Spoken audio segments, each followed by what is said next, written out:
আসসালামু আলাইকুম।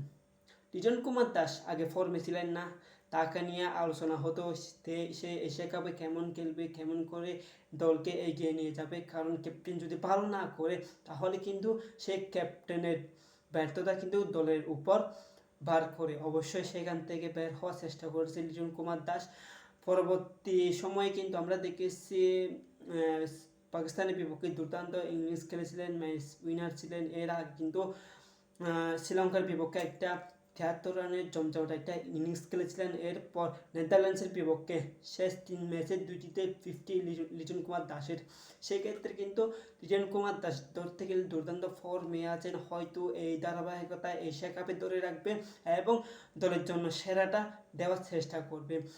ক্যাপ্টেন যদি ভালো খেলেন তাহলে অবশ্যই দল ভালো খেলবে, সেই আশা করি এইবার এশিয়া কাপে বাংলাদেশ ভালো কিছু করবে। কারণ আমরা দেখেছি শেষ ৩ সিরিজে কিন্তু বাংলাদেশ ৩ সিরিজেই জয় পেয়েছে এবং দুর্দান্তভাবে জয় লাভ করেছে। ধরতে গেলে সহজ জয় পেয়েছে বাংলাদেশ দল।